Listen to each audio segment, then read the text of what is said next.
여러분 안녕하세요. 한절 묵상입니다. 오늘 오랜만에 이렇게 밖에 나와서 촬영을 합니다.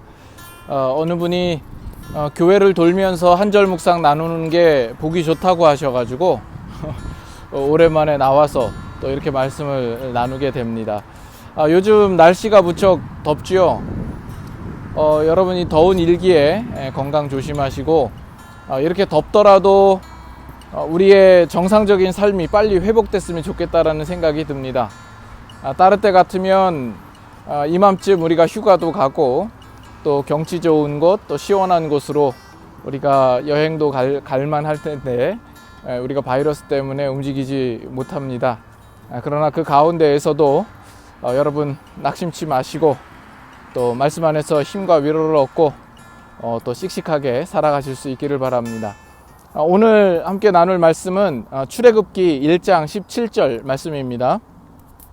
그러나 산파들이 하나님을 두려워하여 애굽 왕의 명령을 어기고 남자 아기들을 살린지라.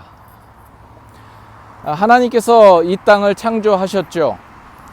그렇지만 그 타락한 세상을 하나님께서 회복하고 또 완성하기 위하여서 구원의 역사를 이루어 가십니다. 그 구원의 역사는 이스라엘이라는 한 민족으로 확장이 되고 신약 시대에 오면 전 인류에게 복음이 허락되는 것이죠. 그러나 이 일에 대하여서 세상 나라는 처음부터 끝까지 하나님을 향하여서 적대적입니다.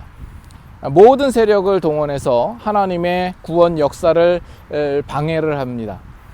이 출애굽기에선 대표적으로 바로 왕과 애굽이라는 나라가 그러합니다. 그런데 여기서 재미있는 것은 하나님은 그의 나라의 확장과 완성을 위해서 누구를 쓰시느냐? 산파들을 쓰시고 있다는 겁니다. 이 출애굽기의 구원의 역사는 이 산파들로 시작이 됩니다. 우리는 본성적으로 생각할 때 바로와 그 큰 애굽이라는 나라를 상대하려면 그리고 하나님의 나라를 세우려면 세상적인 권세와 조건을 많이 가져야 될 것이라고 생각을 합니다. 하지만 그 부분에 대해서 성경은 전혀 다르게 말하고 있다는 거죠. 가장 힘없는 산파들이 바로에 대항해서 하나님의 나라를 설립하고 또 완성시키며 그것을 이루어내는 것입니다. 이것이 가능한 이유는 하나님의 나라의 완성은 인간의 도움이나 능력에 좌우되는 것이 아니라 하나님이 작정하시고 이루시는 그분의 일이기 때문입니다. 산파들이 동원되는 것은 그들이 바로와 대항할 힘을 가졌기 때문이 아니라 하나님을 산파들이 바로보다 두려워하고 경외하고 있기 때문이라는 겁니다. 그러자 이 산파들은 하나님의 손길이 되고 또 그분의 손에 붙들린 도구가 되는 것이죠. 이것은 오늘 이 세상을 살고 있는 우리들이 기억해야 할 만한 내용이라고 생각합니다.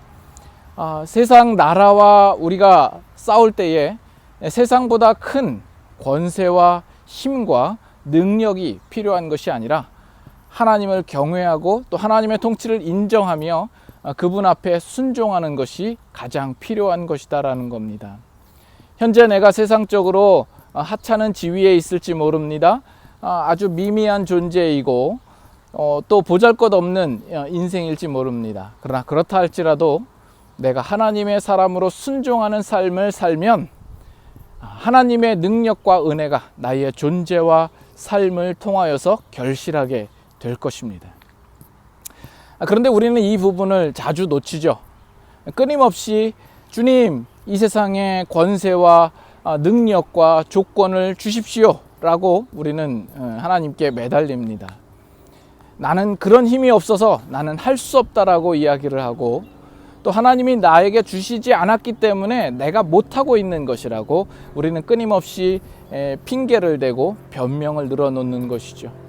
그래서 아예 우리는 시작도 안 하고 있는 겁니다. 그러므로 하나님의 능력도 우리의 삶을 통하여서 결실되지 않고 있는 것입니다. 오늘 이 시대에 바로 우리들이 산파가 되는 겁니다. 여러분들이 하나님의 나라를 가능케 하는 하나님의 손길이 될 것입니다. 우리에게 필요한 것은 이 세상 사람보다 더 큰 힘과 능력과 실력이 아닙니다. 하나님을 경외하고 하나님을 두려워하고 하나님께 순종하는 것입니다. 그렇다면 저와 여러분의 삶을 통하여서 하나님이 이루시고자 하시는 그 큰 구원의 일들을 이루어내시고야 말 것입니다. 아멘이십니까?